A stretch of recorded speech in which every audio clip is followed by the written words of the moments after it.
तो थेल्स प्रमेय ये थी कि एक भुजा के समांतर दूसरी भुजा खींचोगे, एक रेखा खींचोगे तो ये बटा ये बराबर ये बटा ये। और थेल्स प्रमेय का विलोम क्या है कि अगर किसी त्रिभुज में एक रेखा खींचोगे और वो भुजाओं को समान अनुपात में बांट रही है, ये बात पहले से पता है, तो इस रेखा के बारे में जानकारी आएगी कि ये वाली रेखा जो है वो इसके समांतर है, तो L समांतर होगी। यानी क्या दिया है, अगर रेखा समांतर दी है तो समान अनुपात में बांटेगी, और समान अनुपात में बांट रही है तो रेखा समांतर। दोनों में से एक चीज सवाल में दे दो, रेखा समान देगी तो आपको भुजाओं का अनुपात बराबर लेना पड़ेगा, और भुजाओं का अनुपात बराबर देगा तो आप समझ जाएंगे कि ये रेखा आपस में दोनों समांतर है। चलिए सवाल पे बात करें। दूसरा सवाल है,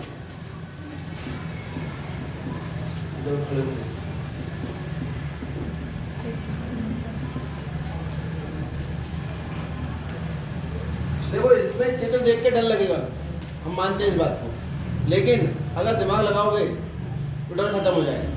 ठीक है, देखो चित्र कैसे बनता है, त्रिभुज PQR, इसमें कहीं भी त्रिभुज बना हुआ दिया नहीं है आपको, लेकिन बताया है कि त्रिभुज PQR होगा, तो आप कोई भी त्रिभुज अपने आप बना दीजिए।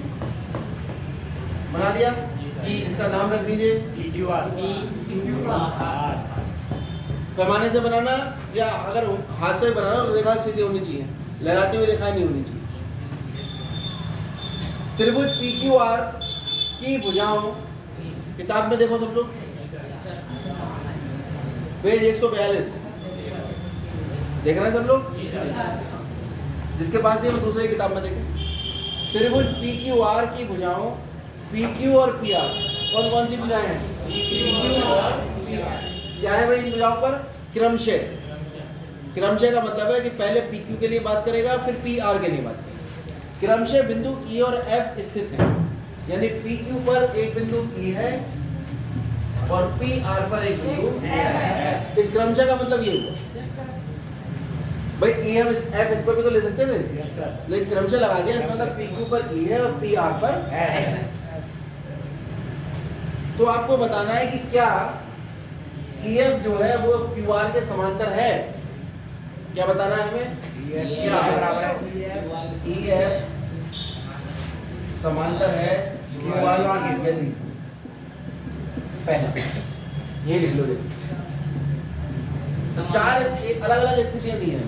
पहली स्थिति में PE का मान दिया है हमें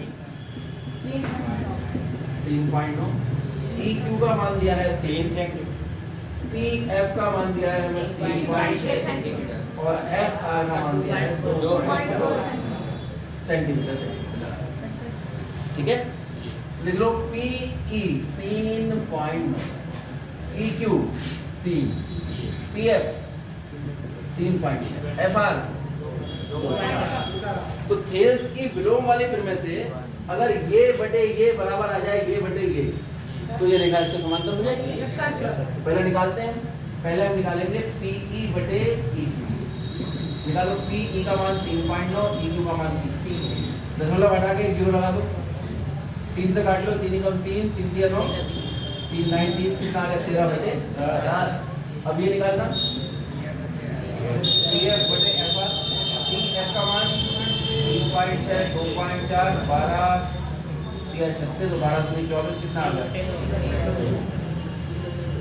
ठीक है, तो ये बराबर है क्या, अरे भाई 13 बटे 3 बटे 2 के बराबर है, नहीं है।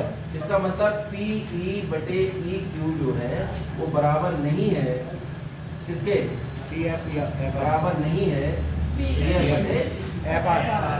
अतः EF जो है वो QR के समांतर होगा क्या, नहीं समांतर नहीं होगा। पहली स्थिति में तो नहीं होगा। दूसरी स्थिति देखते हैं, ये मिटा दो क्योंकि दूसरी स्थिति में तो ये बदल जाएगा। दूसरे प्रश्न में ये कह रहे हैं कि भाई PE बराबर 4, QE बराबर 4.5 सेंटीमीटर,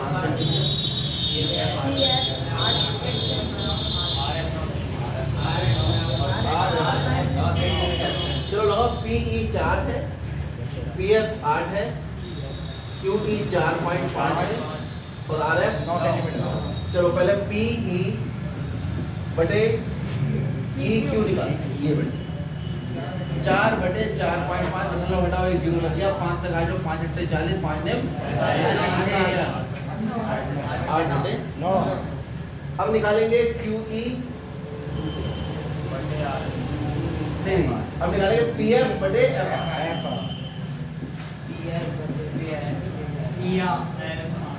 पी एफ है 8 और ये है 9 तो बराबर आ गए।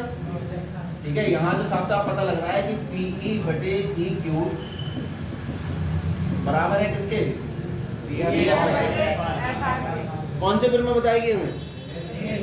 थेल्स की बताएगी या थेल्स का विलोम बताएगा? थेल्स का विलोम बताएगा। तो थेल्स फिल्मे के विलोम से, थेल्स फिल्मे का विलोम क्या कहता है कि अगर अनुपात बराबर हैं तो भुजाएं समांतर। कौन सी भुजा समांतर हो जाएगी? ई एफ समांतर होगी किसके? ठीक है, ये आपका आंसर है। यानी हाँ क्या लिख दो यहाँ पर? हाँ, ई एफ जो है वो क्यू आर के समांतर है। समान। कोई दिक्कत? ये जो निशान होगा समांतर का होता है। अगर ये अनुपात ये बटे ये बराबर ये बटे ये आ जाए तो ये वाली भुजा इसके समांतर हो जाएगी, और अगर ये वाली भुजा इसके समांतर होगी तो अनुपात बराबर होगी। मैंने कल भी बताया था, आज फिर बता रहा हूँ। दोनों में से एक बात बताएगा, दूसरी पूछ लेगा। यही अपन 10th क्लास का त्रिभुज का थेल्स फिल्मे का प्रयोग। ये पता होना चाहिए सवाल में करेगा क्या। अनुपात बराबर देगा तो भुजाएं समांतर है या नहीं पूछेगा, भुजाएं समांतर देगा आप अनुपात बराबर। अभी तक यही तो कर रहा है। तीसरा पार्ट आपका होमवर्क खुद करोगे। अब हम देख रहे हैं तीसरा सवाल।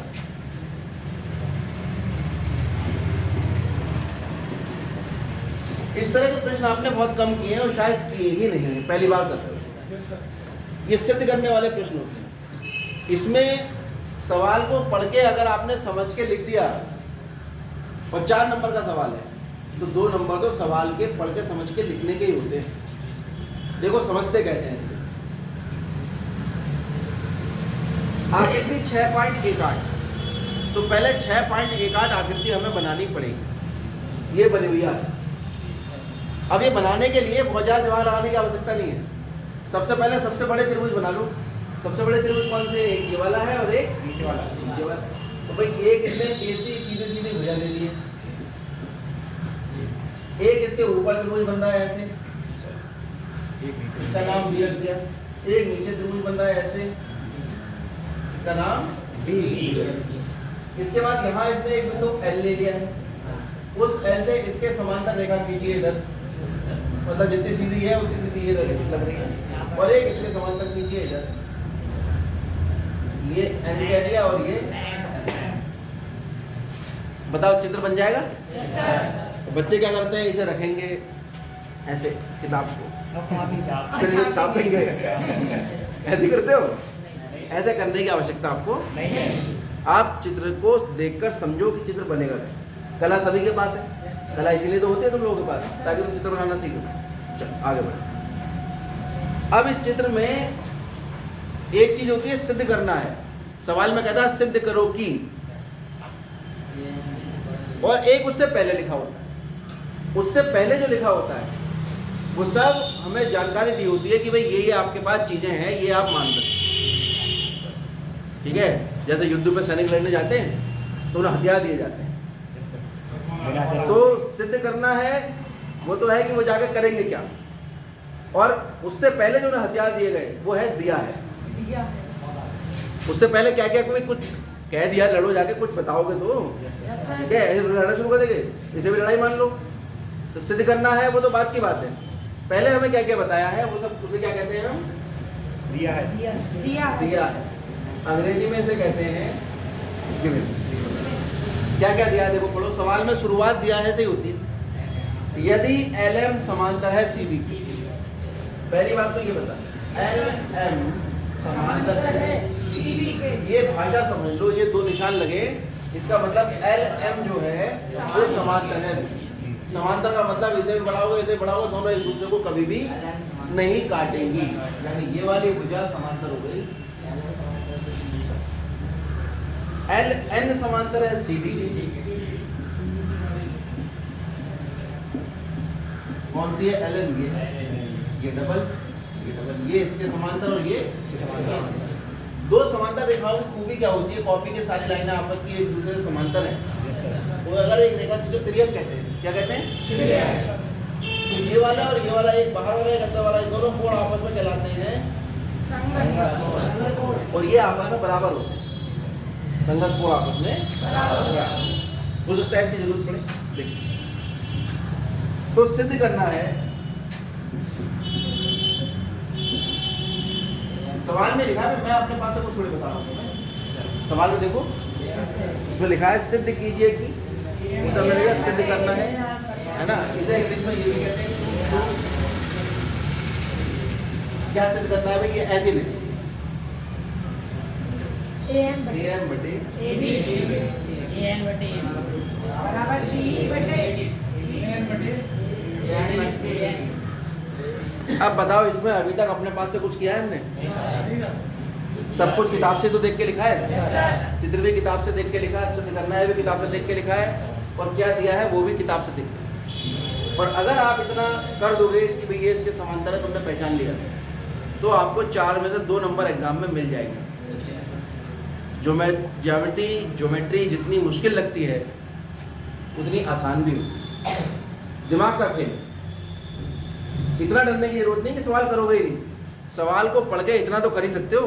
बता, कोई बच्चा ऐसा है जो ये इतना काम ना कर पाए? है कोई बच्चा? अब हम इन्हें सिद्ध करने की कोशिश करते हैं। सिद्ध करना है, ये करने के लिए जो प्रक्रिया अपनाते हैं उसे कहते हैं उत्पत्ति। क्या कहते हैं? प्रूफ। PROOF। अब हम उत्पत्ति करें, ठीक है? उत्पत्ति के लिए जो दिया है उसमें हम अपनी जानकारी बीच में डालेंगे और वहां से कोई ना कोई निर्णय लेंगे, और निर्णय के आधार पर जो सिद्ध करना है उस स्थिति तक पहुंच जाए, ठीक है? और सब चीजें ऐसी होंगी जो तुम्हारी पड़ी हुई होंगी। तो सबसे पहले हम देखते हैं, सबसे पहले क्या दिया है? LM समांतर है CD। तो हम खाली अपना फोकस इसी पर रखते हैं। किस पर? समांतर है CD। ये है LM और ये है CD, ये दोनों आपस में समांतर है। इतना छुपा दो, लो छुपा दिया। अब आप देखो, इस त्रिभुज में ये वाली भुजा इसके समांतर है, तो क्या होना चाहिए थे इसमें से? अगर एक भुजा त्रिभुज में दूसरी भुजा के समांतर खींची जाती है, तो दो भुजाओं को जिस भी बिंदु पर काटती है वो अनुपात आपस में बराबर होते हैं। यही तो थ्रेस के में है। क्या होगा यहाँ से? अगर ये भुजा इसके समांतर है, AM बटे MB बराबर AL बटे CD। ये बात बताओ, कितने बच्चों को समझ में नहीं है? सबको समझ आ गई ये बात? कोई थ्रेस की में लग रही है? यही तो बताइए कि अगर एक भुजा दूसरी भुजा के समांतर है तो CD बटे AD बराबर CE बटे BE। ध्यान से तो देखना है कि अगर त्रिभुज को काट रही है ये रेखा और इसके समांतर है, तो ये वाले जो अनुपात आएंगे वो आपस में बराबर होंगे। अब खाली नाम ही तो लिखना है इनका। अब देखो लिखने का तरीका, कौन सा त्रिभुज है ये? ABC। त्रिभुज ABC में आपने क्या देखा बताओ? आपने देखा कि LM जो है वो समांतर है किसके? CD के। ये आपने तो देखा। तो कौन सी प्रमेय लग जाएगी तुरंत? हेल्स प्रमेय से हमारे पास क्या रिजल्ट आएगा? बोलो। AM बटे MB बराबर AL बटे समीकरण 1 डाल के छोड़। इसके अलावा तो कुछ नहीं कर सकते, नहीं कर सकते। समीकरण 1 डाल के छोड़। बताओ, इतना करने में कोई दिक्कत है? अब जब ऊपर एक त्रिभुज दिख रहा है तो नीचे भी तो दिख रहा है। ऊपर वाले को छुपाओ।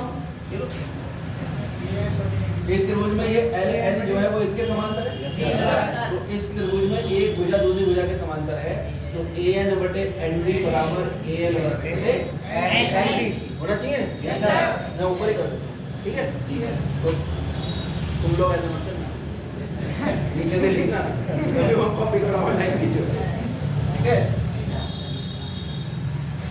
त्रिभुज ADC में क्या दे रखा है? LN समांतर है BC के। ये तो दिया है ना भाई, जो दिया है वो लेके चलेंगे ही ना आगे। Yes sir. अब यहाँ से कौन से पेपर में लग जाएगी तुरंत? टेल्स पर मैं दिया है लिखने के बाद 1 सेकंड सोचो कि जो दिया है उसमें कौन सी पेपर में लग रही है। लगेगी वही जो तुम्हारे कोर्स में, यस सर। उसके अलावा तो कोई लगनी नहीं। नहीं सर। क्या आएगा यहाँ से रिजल्ट बताओ? AL बटे LC। ये सब चलो आ नहीं रहा। आ नहीं रहा, हाँ। घुमा दो हल्का।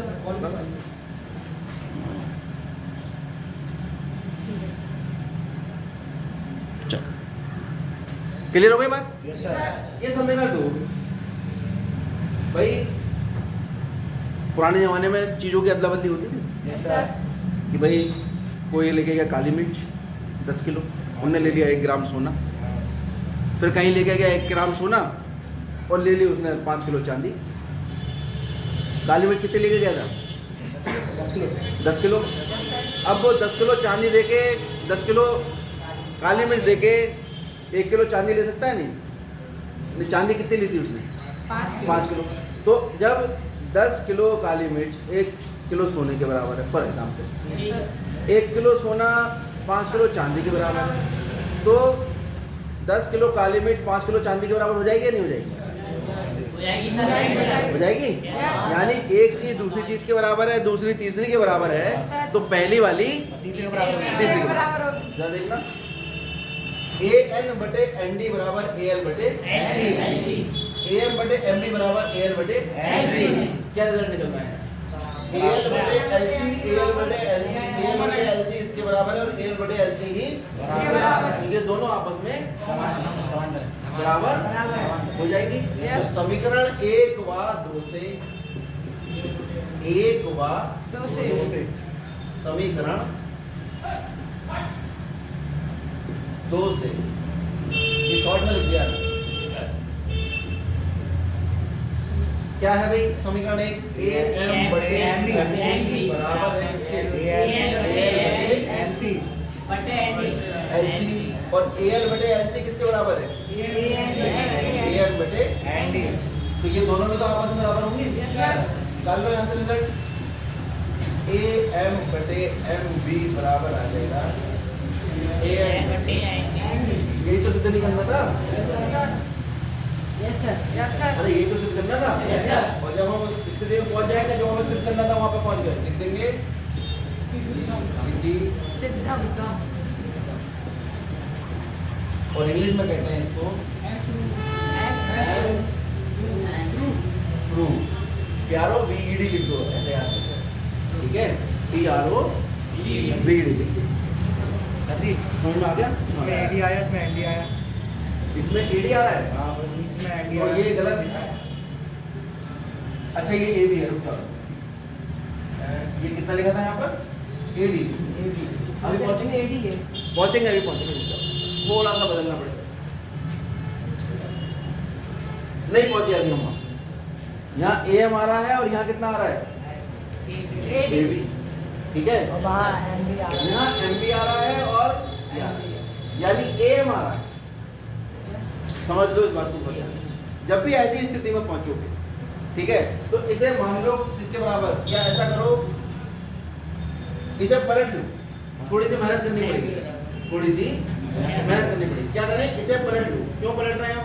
क्योंकि AM है और जो हर में होता है वो बचा रहता है, जो अंश में होगा वो बदल जाएगा, ये याद रखो। अभी समझ में आ जाएगा ऐसा। इसे पलट लेते हैं, इसे पलटेंगे तो क्या हो जाएगा? MB बटे AM बराबर ND बटे। अब दोनों तरफ 1 जोड़ लो, दोनों तरफ 1। या एक तरीका और है मेरे पास, ये बताओ MB किसके बराबर है? MB बराबर है AB माइनस AM। MB जो है वही पूरी रेखा है, कितनी? AMB B. अगर ए बी में से ए एम घटा दिया जाए तो कितना बचेगा? इस पूरे ए बी में से ए एम घटा दो, कितनी वजह बचेगी? MB। इस बात समझ में आ गई? Yes, sir। तो मैं इस एम बी की जगह लिख सकता हूँ कितना, बताओ? ए बी माइनस, अरे भाई एम बी की जगह लिख रहा हूँ ना, एम बी का मान होगा ए बी में से घटा दो कितना, बटे ए एम अपनी जगह रखा बराबर एन डी। एन डी कैसे निकलेगा? ए डी में से घटा दो ए डी माइनस। अब ये समझ वही बच्चा सकता है जो यहाँ पे बैठकर ध्यान से इसे देख रहा है। क्यों? उतारोगे, उतारते हो पता नहीं लगेगा ये लिख कहाँ से दिया, पता नहीं लगेगा एमबी की जगह ये कैसे आ गए। ठीक है, अगर दिमाग लगाओगे तो तुम्हें पता लगेगा, इधर ध्यान से देखते रहना। एमबी जो था उसकी जगह लिख दिया A B minus A M और एनडी की जगह लिख दिया A D minus A M. ठीक है, अब आप जानते हो कि 1/2 और 4/2 का एलसीएम लेते हैं तो आता है 1 + 4। तो एलसीएम 2 लेंगे और इनको फिर ऐसे लिख देते हैं। इसका उल्टा करें तो अगर किसी में एलसीएम लेके कोई लिखा है तो वो अलग अलग हो जाएगा। अरे हो जाना चाहिए, अलग अलग कर दो। ये हो जाएगा आपका ए बी बटे A M minus A M बटे ए एम बराबर ए डी बटे A M minus A N बटे ए एम।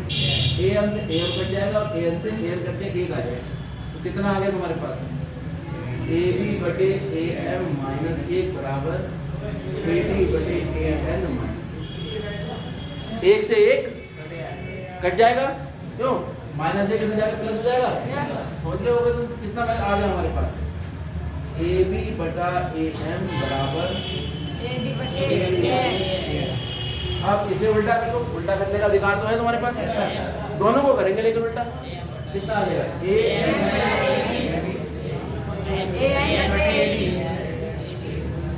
अब आ गया।